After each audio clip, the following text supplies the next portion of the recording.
In this video, I'm going to speak on anger issues and how it relates to religion, belief, lifestyle, and some of the most important decisions of your life, as well as secret society beliefs and why they are my main enemy and the main representatives of the opposition view. Also, I will speak on what the aftermath would be like in a world with no secret societies and how it relates to contradictory and opposing viewpoints.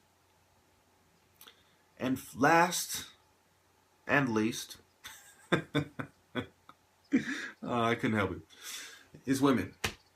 Okay? Yeah, I consider myself an expert on the topic because I stress about it every single day. Most people don't stress about it as much as I do. So let's get these all out of the way now and wrap this up. So anger issues, okay? There's two answers to anger issues. One is if you ask me and what I think is best for the individual, what I think is best for society. Two is if you're not going to accept Islam. So it goes back to what I said in the beginning, lifestyles, important decisions. The most important decision, arguably, one can make is what religion to believe in, what lifestyle to subscribe to, how to live your life. Okay?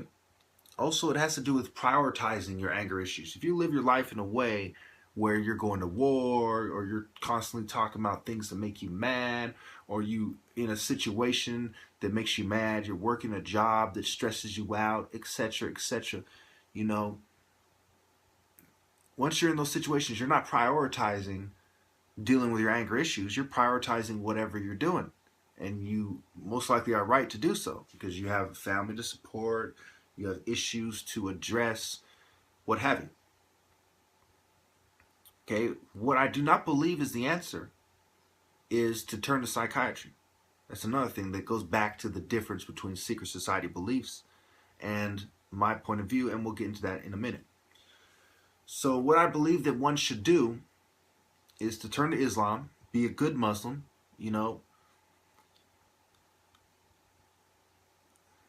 spend time considering and practicing what is in the scriptures, especially the Quran. And this will lead you to peace, a peace of mind, peace in your heart, peace in your body and soul. I truly believe that. Now, people might say that, if you're converted to Islam or if you call yourself a Muslim, why are you angry all the time? Why hasn't it worked for you? Because I'm not a good Muslim.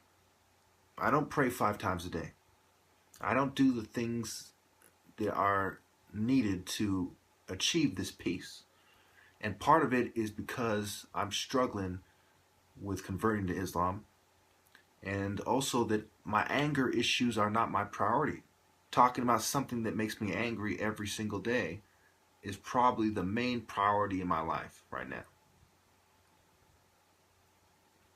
Okay, so, if you went to a psych ward or a therapist, a psychologist, a psychiatrist, etc., what they would tell you is, when you're angry, take a walk, take a time out, exercise, lift weights, play some relaxing music, maybe even meditate. Find what works for you. And you see, this is part of their religion. Okay, this is what psychiatry as a lifestyle, as a school of thought, as a belief system, basically a religion, teaches you. In their religion, the perspectives of psychology that they prescribe to and the people who came up with them are their God. These are the people who are their prophets, their gods, if you will. They said, this is how it is. This is how to address your problems. And if you follow me, that you will find the answers, the deep answers you're searching for in life. You'll find the happiness, the inner peace that you're searching for in life. So I'm against that. I think that people are better off finding their own religion, Buddhism, Christianity, Islam, Judaism, what have you. and to follow their religion, deal with their anger issues within the constraints of what is allowed in their religion. For example, in Islam, you can marry more than one wife. If that's how you want to. If you think that's going to help you with your anger issues, sometimes it's a double-edged sword. In Christianity, you pray, you cast your anxieties on God, so to speak, and you connect with God, and you go to church. And Catholicism, you confess, and there's certain things you do to relieve your anger. You forgive people, and that removes the weight off your chest. And of course, it's similar in Islam with the forgiveness. So basically, it goes back to either you're gonna, the two main answers I have for you is either you're gonna subscribe to what I've subscribed to, the philosophies I think are best for society and for individuals, or you're gonna have to ask yourself, how do I want to live my life? What religion do I believe in? What is the route that I want to take? What works for me to deal with my anger issues? All right. So the next, I've taken way too much long. I'm going to have to shoot through these next three. Okay, secret society beliefs versus my beliefs. Okay, secret societies basically believe that the world is a chaotic place. They want to bring order out of chaos, and they want that order to involve intellectuals who they believe should decide the fate of humanity, because people are incompetent and incapable of making wise decisions as a group. They're basically sheep that need to be led. And if it suits this intellectual class, quote unquote, that they should lead them to the slaughter to limit the people on the earth, because you only have one planet, etc. So the core of their belief system is that they know what's best, and that the political systems that man set up by themselves are not enough to create a planet which is in mankind as a species' best interest, and the evolution of human thought and technology and intellect. But rather, they need secret societies, secret governments, secret oaths, secret manipulation in order to do what is in the best interest of man. Now, my belief is pretty much the exact opposite. I believe that naturally man is at his best, and to have secret manipulation is probably the only thing worse for man politically than having a elite class or a privileged class that decides for everybody. The only thing worse than that is having a class of people, a group of people that manipulates things secretly, who have members on all levels of society, all walks of life, all schools of thought, controlling all political movements, and directing the sheep in a way that they think is best. Especially when they value knowledge, which knowledge is power, and power corrupts. So the people who have knowledge tend to be the most corrupt people, because they're put in a position of, what should I do with this knowledge? Should I use it against people? And almost always they use it against people. Their moral compass is off, and they don't know how to possess that knowledge as an upstanding, righteous, upright member of the human race. Instead, they possess it in a way of a Luciferian, or perhaps a Satanist, someone who's seething with the demonic energies of Lucifer.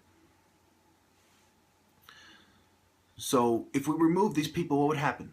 You would still have contradictory and opposing viewpoints clashing. There would still be the argument of capitalism versus communism.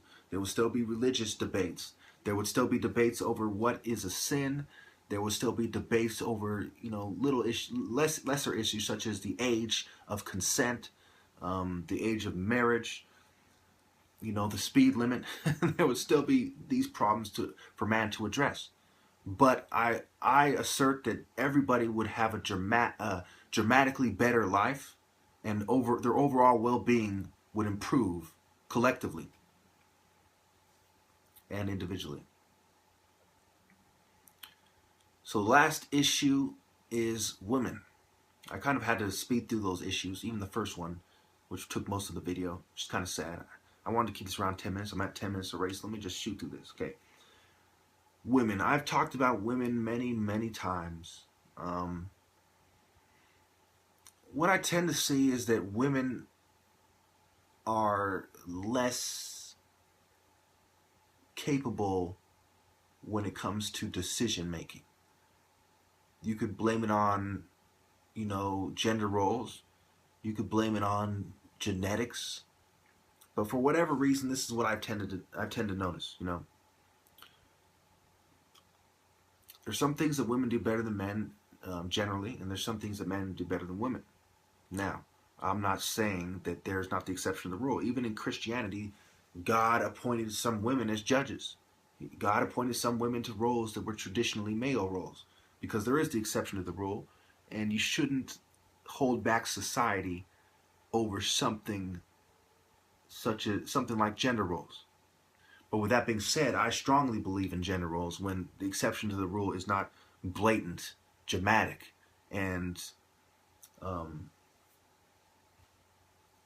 undeniable.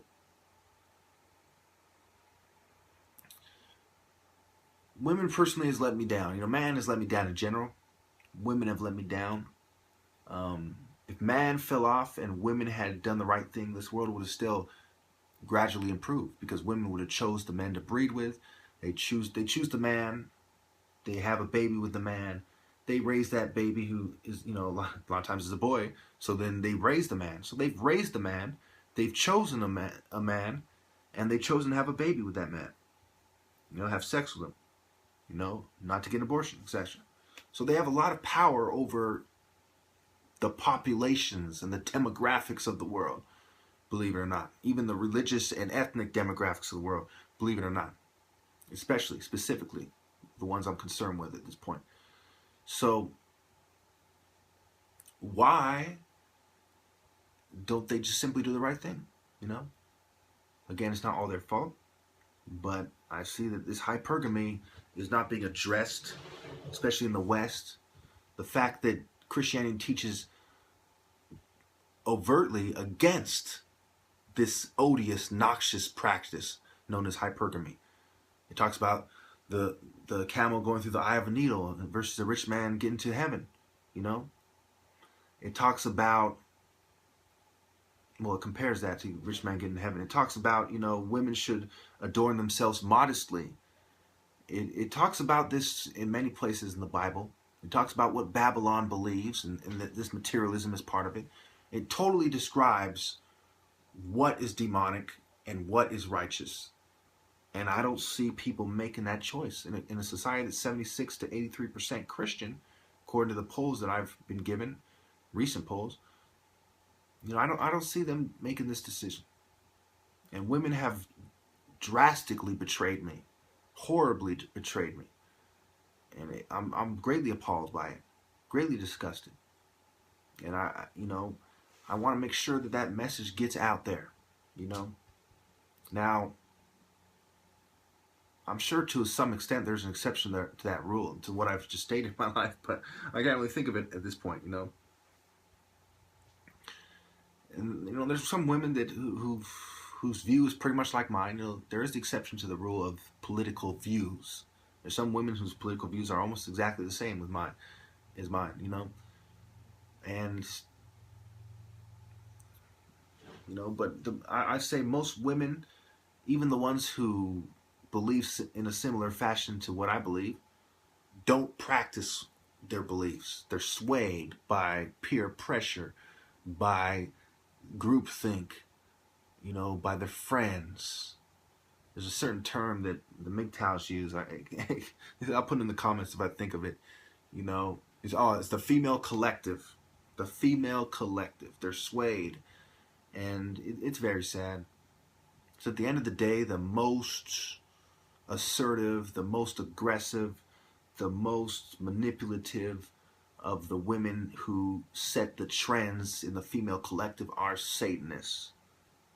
Openly Satanists.